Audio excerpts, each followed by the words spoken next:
Regular listeners will have heard me rant about the low barrier to entry for buyers agents, the lack of education required to become a property advisor, and the unregulated nature of the real estate industry in general. How bad is it exactly? I mean, what are the risks to consumers? Why do our governments seem not to care? Welcome to The Elephant in the Room. This is the podcast where we love to talk about the big things in property that never usually get talked about. I'm Veronica Morgan, real estate agent, buyer's agent, co-host of Foxtel's Location Australia, and author of Auction Ready. And I'm Chris Bates, mortgage broker. Before we get started, I need to let you know that nothing we say on here can be taken as personal advice. We always recommend you engage the services of a professional. Don't forget that you can access the transcript for this episode on the website, as well as download our free full or forecaster report, Which Experts Can You Trust to Get It Right? theelephantintheroom.com.au. Today we're taking a look at the dangers inherent in the great Australian dream of wealth building through property. What happens when you have an eager population to invest in real estate and an industry equally eager to divest them of their money in the process? Often with little or no qualifications or evidence that their particular strategy will work. Sounds like a recipe for disaster, and joining me in this discussion today is the property professor himself, Peter Koulizos. Peter has been teaching in real estate and investment for over 25 years and is currently the Program Director of the Master of Property at Adelaide University. He's also the Chair of PIPA, the Property Investment Professionals Association of Australia. He is a champion for education, regulation and accountability in the property space. What rare words indeed to hear.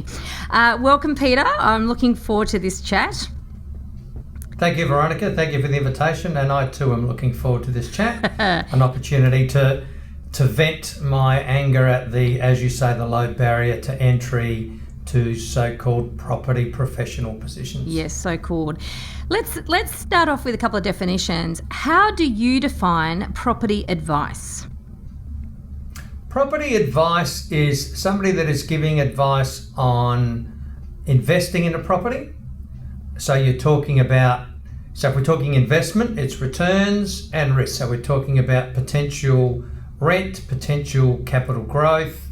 Ideally, you're going into more depth and you're looking at the person's whole outlook for retirement or wealth creation, and you're trying to get property to fit into that. So it's really giving advice. It's giving advice on investing in property. Okay. So for, people looking to buy somebody's home is a different story, because buying a home, there are a lot of emotional decisions to be made, whereas investment should only be about the numbers. But it isn't. Although I'd argue that it should be about emotions as well, but that's perhaps a topic for another day. So what is the difference? And so, okay, I've got another question for you on, I guess, definitions. But firstly, everybody's got an opinion in this country. So how does it differ what some smart ass at the barbecue, who's bought one property and thinks they've done really well out of it, will advise, versus somebody who's supposedly making a career out of property advice? Well, number one, it's getting paid for it. So somebody tells you something at a barbecue, or the taxi driver gives you a tip, they're not getting paid for that advice. But if you are paying somebody to tell you what they think about a particular property or property in general, then that's advice. One of the big problems I have is with not only an advisor getting paid by their client, but they're also getting paid by, say, the property developer. So they're getting an incentive from the property developer to sell their new stuff, and unbeknownst to the client, they're also paying them the fee. Yeah, and this is where lines get very, very blurred. It's one of my bugbears is other professionals stepping outside their lane. You find mortgage brokers doing that, financial planners doing that, accountants doing that as well, which is that once again, is probably another topic. But I think another thing that I would want to get into the definition at the outset of this chat is, what's the difference between a property investment advisor and a buyer's agent? Okay, that's a very good point. So a property investment advisor generally will dig deeper into the person's wealth creation goals, wealth creation strategies, and it's more than just buying the property. So a buyer's agent might buy a property for a person based on some criteria. Whereas if you're a property investment advisor, you should be looking deeper into what those criteria are, because maybe, for example, maybe the person wants to, they want you to buy an apartment for them. But when you speak to them, they actually want to create wealth for retirement, which means they're looking for capital growth. Well, buying an apartment is not going to create capital growth. So hopefully an advisor would be able to tell the difference, whereas if you told a buyer's agent, I want you to buy me an apartment in this particular suburb and this is my price guide, then go ahead and buy it. So really an advisor needs a deeper understanding of property and investment. It is a good distinction, that, actually, because often what buyer's agents do is they don't actually critically assess what their client is telling them they want. Like you say, they don't necessarily say, oh, is that really going to help you in the long term? It's like, you want one of those? Sure, I'll go and find you one of those. Although I will argue with you, in some cases apartments can be very good for growth, but however, the vast majority aren't. And, once again, it's about understanding the difference, right? So what qualifications then are needed for someone to become a property investment advisor? What qualifications are compulsory? Zero. None. Yep. Okay, let that sink in a bit. It's mortifying. Let that sink in a bit, please. Yes. So I just want to clarify this as well, okay? Are you saying that, a buyer's agent needs a license, right? Or if they're operating under a licensed agent, they'll have a certificate, depending on which jurisdiction. But, in New South Wales, you'll have a certificate of registration is the starting point, and then you can work under a licensed agent. And in order to run a business, you have to actually be a licensee in charge, and that's another level of qualification. I still argue that's not enough, but anyway. Are you saying that a property investment advisor who effectively needs to know more than a standard buyer's agent in many ways, in certain aspects here, but they don't actually even need a license? Absolutely correct. You don't even need to have, my understanding is there are some places in the country where you can get a so-called real estate license in 5 days. You don't even need that. Anyone can call themselves a property investment advisor, but only a select few can call themselves a qualified property investment advisor. So you mentioned before that I'm the chair of PIPA. We do offer a course which gives you the title of qualified property investment advisor. Now, it's not legislated. You don't need one of those. You don't need one of those to give property investment advice. But we're on a big consumer awareness campaign at the moment, actually. What we're trying to encourage consumers to do is, when you're speaking to a property investment advisor, ask, are they a qualified property investment advisor? Or at the very least, what other qualifications do they have? Have you studied finance? Have you studied investment? Have you studied property? What gives you the right to collect $10,000, $20,000, $30,000 from me and give me property investment advice? Why should I trust you, and why should I trust your judgment? It's actually horrifying, isn't it? Oh, it is. I mean, that's the main reason I became a member of PIPA, because I thought it was a very bad state of affairs, that you need all the qualifications under the sun to give financial advice, but you need nothing to give property advice. And most of the time, the property is worth more than the financial advice, because financial advice includes getting an insurance policy. Well, to get a $20,000 or $30,000 insurance policy, to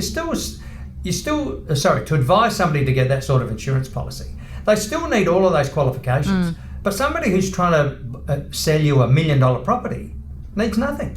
And this is a distinction too, and this is where it's so murky, because you just use the word sell. Someone is trying to sell you $1 million property, and unfortunately, this is where we go into this whole area of property educators and spruikers, and they're a marketing machine, a sales arm of whatever it is, whether it's a conglomeration of developers, a developer,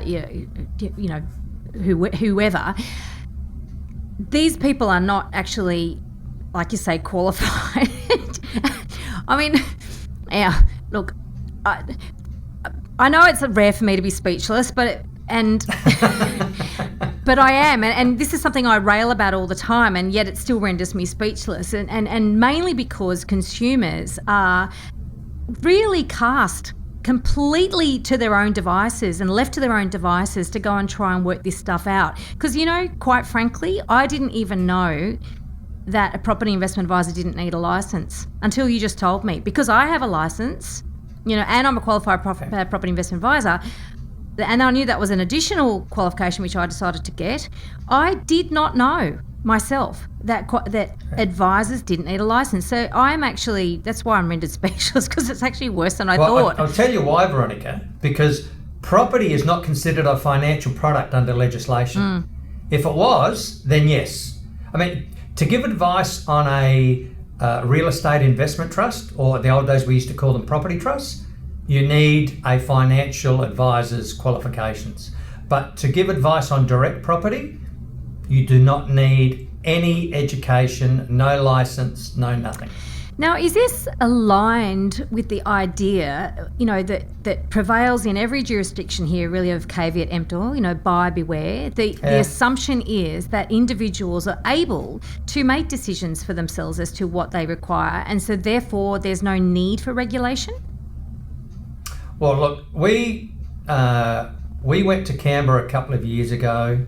We sat around the table with other property people. I mean, it wasn't about property investment advice, but the idea was that we were, as a body, we were having input into what the government wanted to do. But whilst we were there, we also had a chat to the minister in charge of this area. Now that changes. Sometimes it's the Minister for Housing, sometimes it's the Assistant Treasurer, sometimes it's the Minister for Finance. And you get those people on board. But the problem is, a year down the track, it's somebody else in their position. And then you've got to start again. And the bottom line is, this is not going to win votes, because what the government have said to us, all right, if you reckon this is a big problem, you go and find people that have suffered great losses, and if you can find enough of them, and it's obviously going to be winning votes, we're into it. But most people won't tell you of their own free will that they were sucked in by a spruiker and lost money.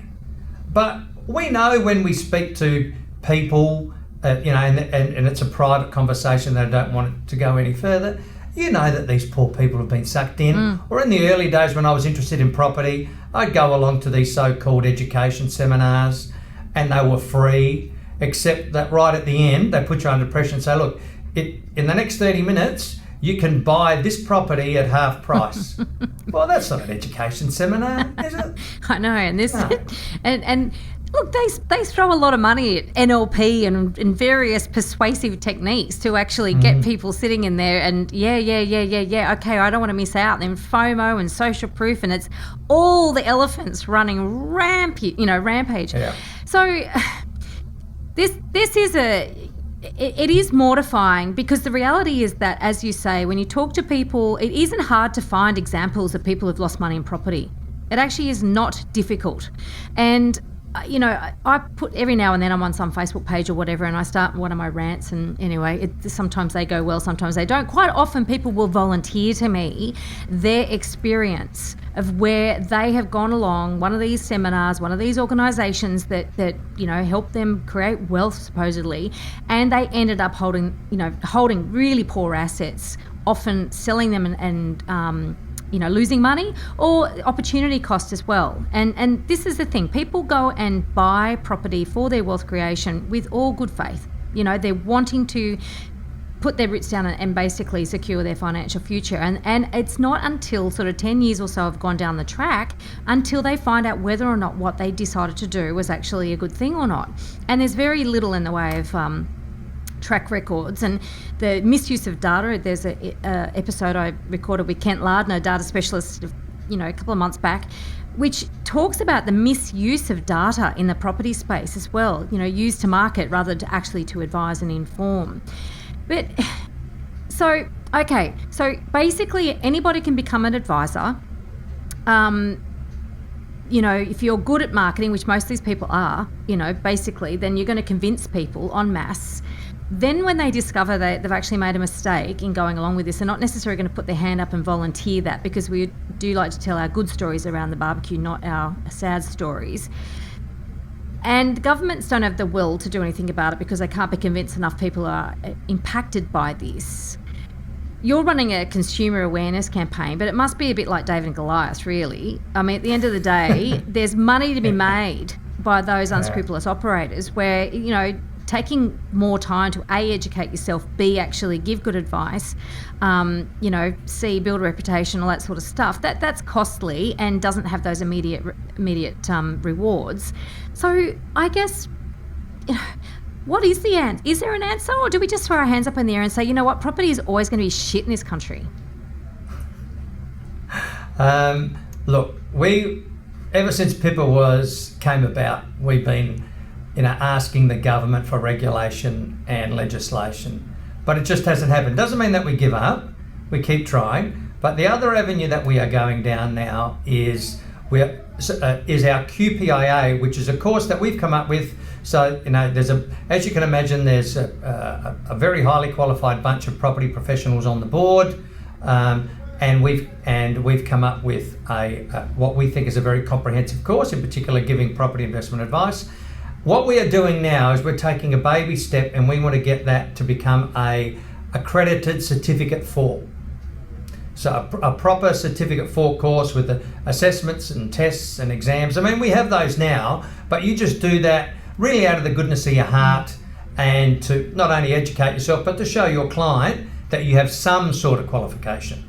So our next step is Certificate 4.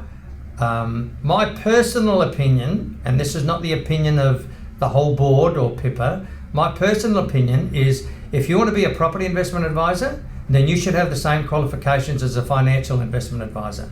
And if that means you need an advanced diploma in something, or you need a degree, then so be it. Ideally, what we want is an advisor that can advise on direct property and finance. I'd love to be able to go, or for people to go to a person, and not only can they advise on what you should be doing with your superannuation, but they can also advise you on what you should be doing so far as buying direct property in your portfolio is concerned.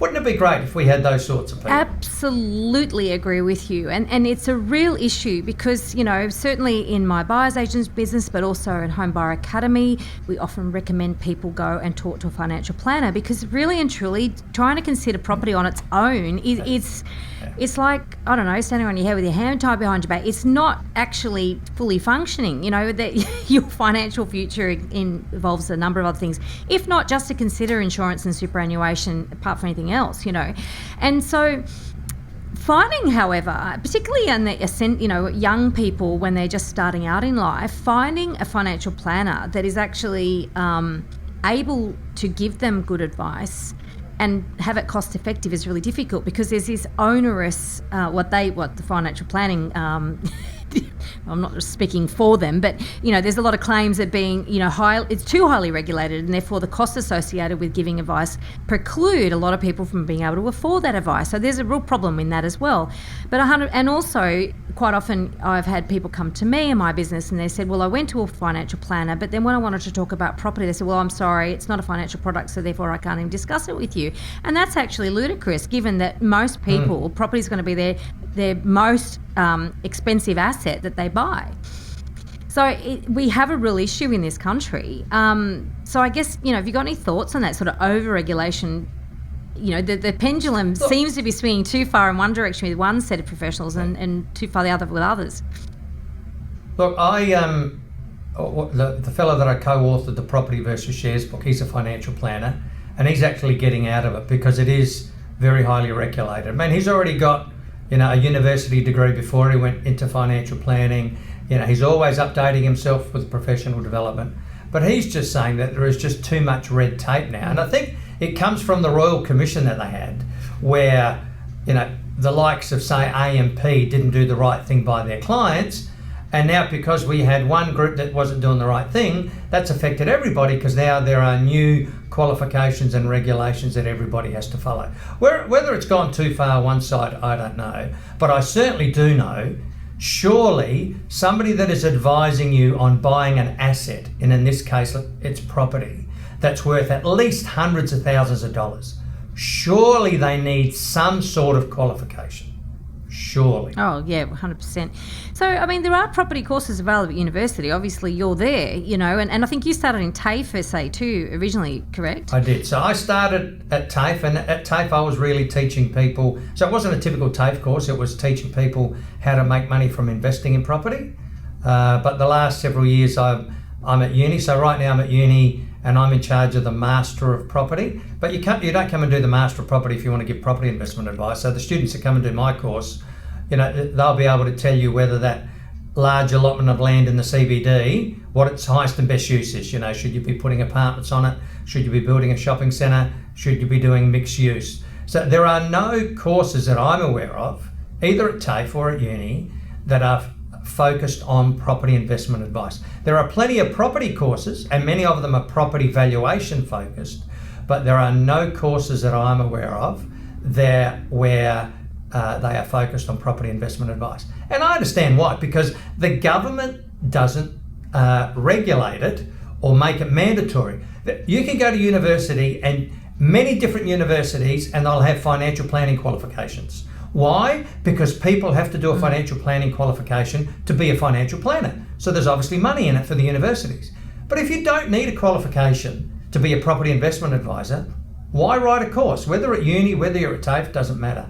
So there's just not the demand for it. But if the government were to make it mandatory, you'd see lots of those sorts of courses pop up. Yeah, so you took the words out of my... That was one of my questions, actually. Oh, sorry about that, Veronica. No.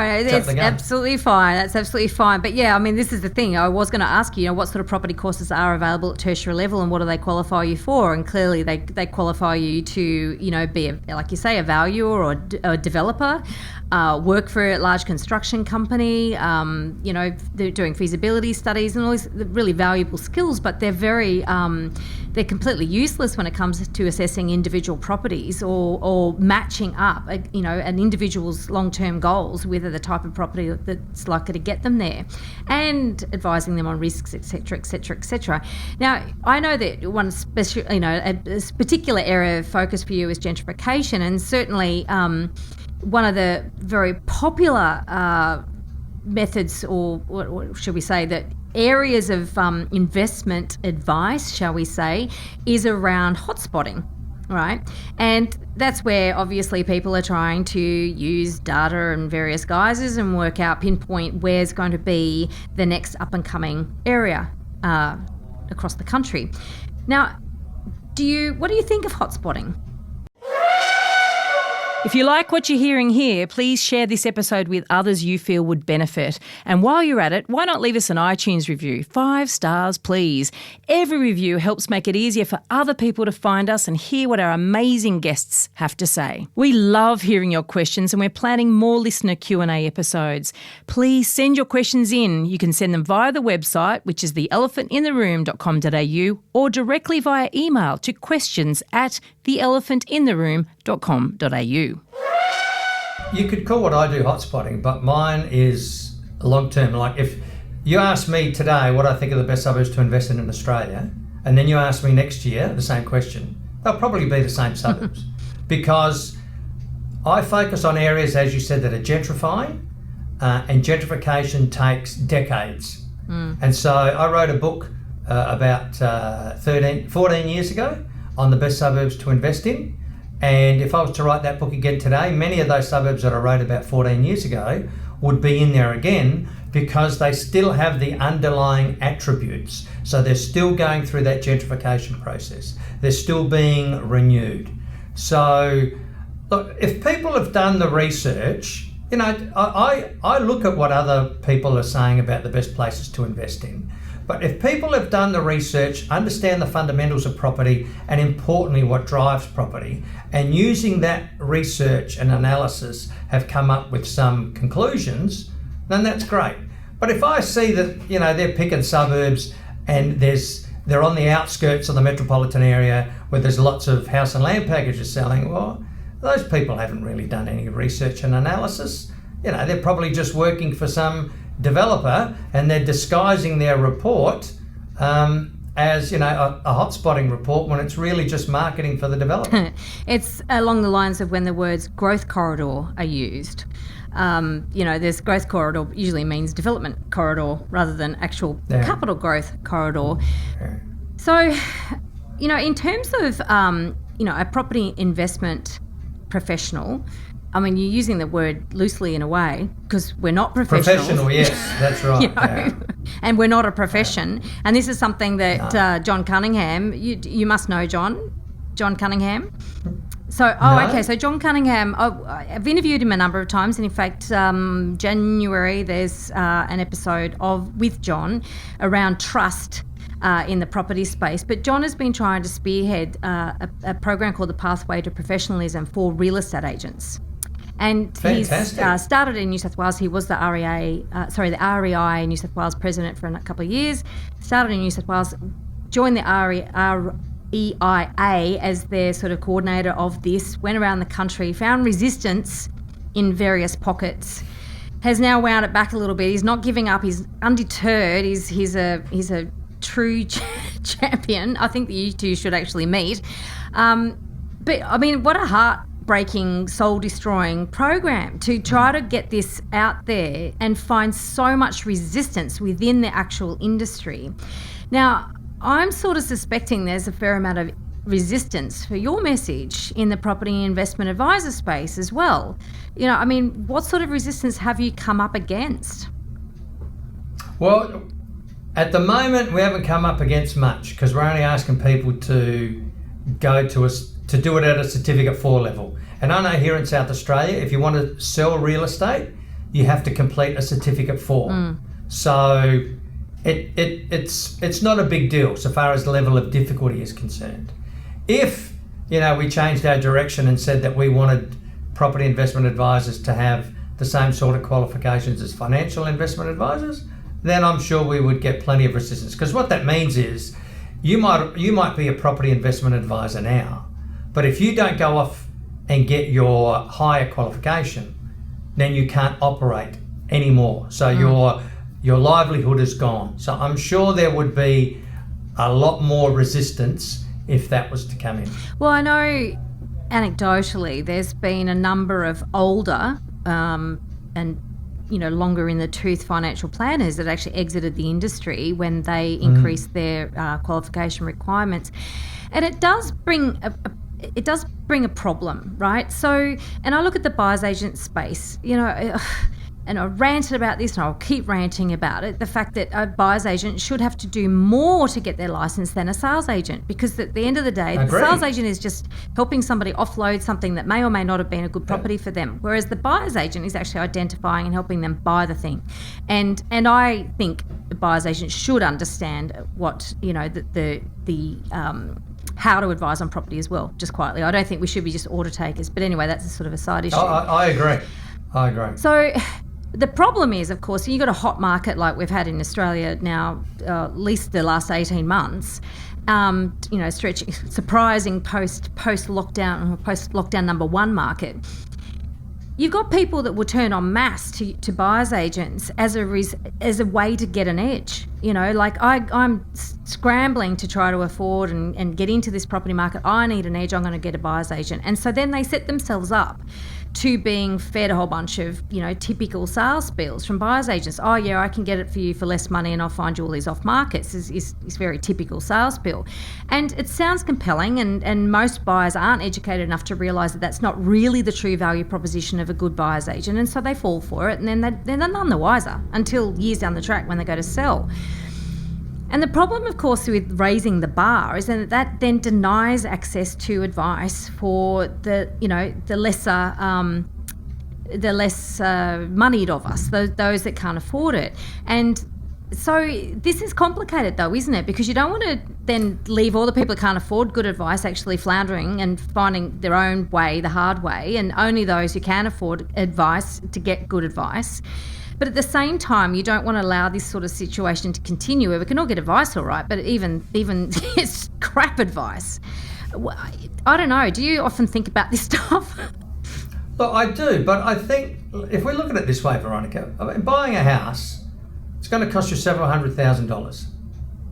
So if you're going to spend, let's say, $2,000 on getting the right advice, isn't that worth it? I mean, I know for many people, $2,000 is a lot of money, especially when you're not sure about the person's qualifications, the person's experience, the regulation in the industry. You've heard all of these, bad stories about people being ripped off. And it's very hard to part with a couple of $1,000. Look, firstly, let me say, I'm not in the business of giving property investment advice. So I'm not saying that, we should be charging $2,000 because if you come to me, I'll charge you $2,000, and I'll make a fortune. I'm not saying that. But all I'm saying is, if you are buying such an expensive asset, you probably need to be prepared to pay a little bit more. Like, to get a proper financial plan is going to cost you several $1,000s, $2,000, $3,000, somewhere there. But in theory, the plan is setting you up for the rest of your life so that you can retire properly. Isn't that worth it? Look, I know what I'm saying is not going to appeal to many of your listeners, but if you consider it that way, I think it's worthwhile advice. A few $1,000s to buy the right property, which is worth hundreds of thousands of dollars, and that property should do well for you, whether it's rental return and or capital growth, so that helps you with your retirement plan. I think it's worth it, but I understand it's very hard for people to part with that money. But the other option is you learn how to do it yourself. You're still going to have to pay money to do a course. So please don't just read stuff off the internet and think that's gospel, or watch some YouTube videos on property and think that's gospel. Go off and do some reputable courses. Like I said before, there's no property investment advice courses that I know of, but there's plenty of property courses. Yeah. So go off and do some property courses, understand the basics of property, work out what you want to do so far as wealth creation is concerned, and try and marry the two.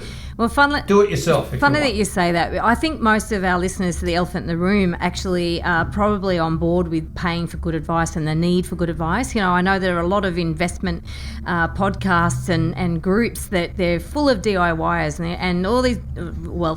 I'm trying to wean myself off of getting into these Facebook groups and actually making comments, because obviously I got to a point where my head has, I think, been officially done in. And that's the great thing about the audience of the Elephant in the Room. The thing is with, I guess my question here is around the availability of advice, the availability of good advice. And so therefore, if you're not going to do it yourself, that's fine. Or if you are going to do it yourself, like you say, go and get it educated. That's why we created Home Buyer Academy. It's to actually teach people the right process and actually step by step, so they don't get it in the wrong order and they actually know how to go through the whole thing. And then if a lot of our students actually end up engaging a buyer's agent at the end of it, but I tell you what, they make a much better decision on a buyer's agent after doing the course than they do without doing the course. And they would actually know more than some buyer's agents when they've done that course, which is really horrific. I'm sure they would. Yeah. Because you can go and get a real estate license and then operate as a buyer's agent with actually not knowing how to buy property, because you don't actually learn that in most real estate license courses. I know the REI New South Wales has a buyer's agent module to their license course, but you have to sort of know you want to be a buyer's agent when you do the course in order to do the module. Otherwise, you're not going to do it at all. Look, when I was looking at property courses around the country, I could not find one property course where even one subject had the word investment in it, or one subject had the word advice in it. It's basically legal stuff, sales and marketing, and trust accounting. If you're going to run your own business, there needs to be some stuff in there about trust accounting and some basic business know-how, but nothing about investment, nothing about advice. Not one course in the country. No, and in fact, there is a buyer's agent course out there that's not accredited, but a lot of people do it in the absence of other courses to do, and then they come out and a lot of people have said to me, look, all I did was learn how to market. I didn't actually learn how to do the job.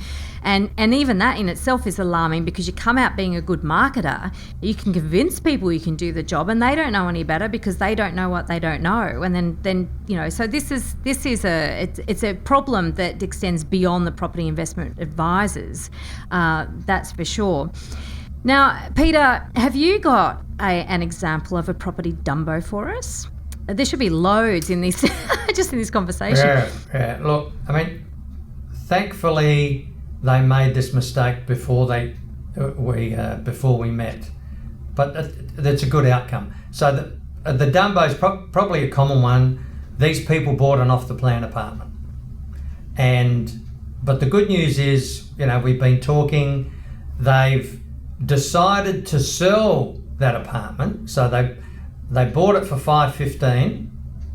They sold it just last week for $510, right? They sold it for $5,000 less. They've had it for 3 years. Everywhere else in Australia has gone nuts, but this apartment did not. But because they have sold that apartment and there was a great opportunity cost there, that's now allowed them to buy a much better investment property, a character place on a good sized block of land close to the city. So they made a mistake. Thankfully, they've learnt from that mistake and now they're moving on to bigger and better things. That is a good story when they've nipped it in the bud and contained that loss. But for many people's ego, Veronica, they wouldn't sell it. They say, oh no, we'll wait. We'll wait for it to come good. Yeah. And when we say come good, you mean for it to be worth more than what you paid for it. Well, that might be another 7 or 8 years down the track. Imagine what else you could have done with that money. If you sold it, yes, take the loss, but then go and invest it in a better growth asset. And this is the thing, that there's this age-old sort of argument about yield versus growth. And, I'd be keen to know what your thoughts are there. How do you sort of explain the two elements and how they need to interact and, I guess what is most important when it comes to property? Okay, so my personal preference is for capital growth. I know my own personal portfolio. The reason I have a big smile on my face today compared to a few years ago is because my property portfolio is worth a lot more today than it was a few years ago. However, I can't can people that buy positively geared property and they have lots of it, and then in 20 or 30 years' time when the mortgages are paid off, they get all of that rent from all of those properties. I've done the numbers, but with any sort of research there is bias, but and I understand that the rental yield, the greater the rental yield, the better you look at, so far as the bank's concerned. But the problem is rents are discounted so much by the banks. You're far better off trying to earn an extra $10,000 in your job than you are trying to get an extra $10,000 in rent, because for the rent, the bank's only going to take 70 to 80% of that. And then we've got vacancy rates, and we've got repairs and maintenance and blah, blah, blah, blah, blah, blah. But, if you've got a solid job and you get yourself a promotion, or you might get yourself a second job with a reasonable sort of income, that looks far better to the bank. So to answer your original question, Veronica, I'm a big fan of capital growth, but I understand how positively geared property and focusing on rental return works. Yeah, and I think that, it's compelling, isn't it? You see money coming into into your bank account, and also being able to go to the bank and say, look, I've got more income, et cetera, et cetera. It sounds like and you see a lot of property investment plans, and I've seen them over the years. They go, get a good asset first and then buy something for cash flow. And it's like, oh God. And, there's very little discussion around the asset that actually is your borrowing capacity and what that does to that as well. The other thing that I think is interesting, and I just don't hear it talked about, is the fact that when you have capital growth, right, you've got a tax liability, right? So, one day if you sell, assuming you sell it in your lifetime, then you're going to have to pay capital gains on 50% of your gain. And depending on what tax bracket you're in and how much you made, you could be paying up to 47 cents a dollar. But that's a liability that's sitting there that is owed to the government over time. And yet I'm able to actually invest that liability. So I'm getting a return on money I effectively owe the government. And the government isn't actually charging me for that. I think that's pretty bloody good. That's good. Whereas, it's a good point you make. So, for example, if you were to earn, let's say, round numbers, $100,000 in rent in 1 year, well, you've got to pay income tax on that. And it's not compounding. But if you make $100,000 in capital gain, then if you sell it, you'll only pay tax on half of it, right? So really half of your income tax. But you're only paying tax if you sell it. Why don't you let it go for another year? Earn another 100 or 110, and then another year. And then you can worry about the tax later. Or let the kids worry about the tax later. Spoken like a true Greek man, that one. Look, this has been a great chat. Thank you very much, Peter. I did want to really sort of tackle this whole idea of lack of education, in particularly the property advising space. It's It really is mortifying, and I think that it hopefully anyone listening to this point is sobered by it and is going to be super careful in terms of your own due diligence when you're looking at it, engaging an advisor. And it is alarming that there's a lot of advisors out there operating, and buyer's agents too, that have a qualification that actually know less than some of their clients, or potentially. I mean, I actually don't think they would know less than their clients, but they certainly could know less than other people who have taken the time to educate themselves, who are not professionals in the industry. And I think that whatever that can be the case, it's mortifying. I agree. Look, I would encourage the listeners to at least go to the PIPA website, Property Investment Professionals of Australia, which is pipa.asn.au. Have a look there. Number one, who's a member of PIPA. And if you're looking for property investment advice, who's got a qualified property investment advice qualification. And at least that's a start. I mean, that's no guarantee, but there are no guarantees in the world. There are rogue accountants, there are rogue financial planners, there are rogues, unfortunately, in every industry. But we do ask that our members abide by a code of ethics. We do ask that they have a regular continuing professional development program. So we're doing the best we can without, the stick of legislation enforced by the government. We do the best we can. We're trying to clean up the industry. Actually, before we head off, I do want to ask you one more question. And that really is, how do you think that a consumer or a person who wants to actually engage a property investment professional or a buyer's agent for that matter, how should they be framing their questions around looking for evidence that the person's methodologies actually work? And well, ask them, can you show me properties that you've bought for other people in the past? And then the client can go and do the homework. So let's say they bought a property in suburb A, a property in suburb B, a property in suburb C 3-4 years ago. And then you can work out what it's worth today. You know what they paid for it, work out what it's worth today. Compare that to what's happened to the suburb in general. And if all of those properties performed above average, that's one sign. I mean, it's no guarantee, it's one sign. But, it's great if people have experience, but then what we're saying is don't go to a young person who's just finished their qualifications. So there was one on LinkedIn.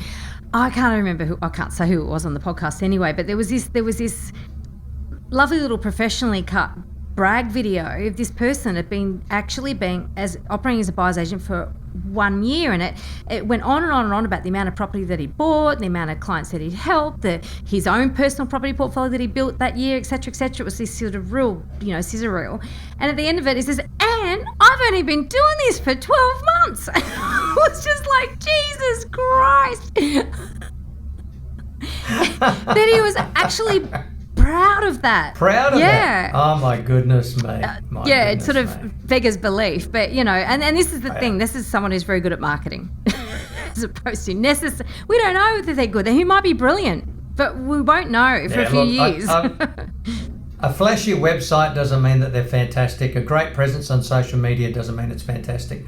I'm old school. I want to speak to the person. Ideally face-to-face. I understand with COVID that can be an issue. But I want to speak with the person and get a better understanding of who I'm investing all of my money, but more importantly, who are going to be encouraging me to spend hundreds of thousands of dollars. So I might give them $2,000, $10,000, $12,000 to buy me a property or give me advice. That's one thing. But then I've got to spend hundreds of thousands of dollars to buy that particular property. Yeah. I want to speak with them to make sure that I'm confident and comfortable with the advice that they're giving me. Well, that's it. You're the one stuck with it at the end of it all. And this is the danger as well of looking to your friends for advice, because they're all full of confirmation bias for what they've already done. And so, of course, they're going to actually talk up whoever's helped them, and that's fine too. But, if they only did it last year, it might be a little early to tell. If they did it 5 years ago, maybe there's a bit of evidence there. Peter, that's been so much fun, as usual. A nice spirited conversation. Appreciate that. Veronica, thank you for the invitation once again. No worries. See ya. If you're looking to buy your dream home or an investment property in Sydney's inner west, eastern suburbs or North Shore, my team and I can help you buy without regrets. Reach out via my website, gooddeeds.com.au. If you're looking to buy your first home, thinking of upgrading into a new one or purchasing an investment property anywhere in Australia, my team love to carefully guide you on this journey. And most importantly, get the finance right. Reach out via our website, wealthful.com.au. Thanks for joining us. We'd love to see you again. And remember, don't be a Dumbo.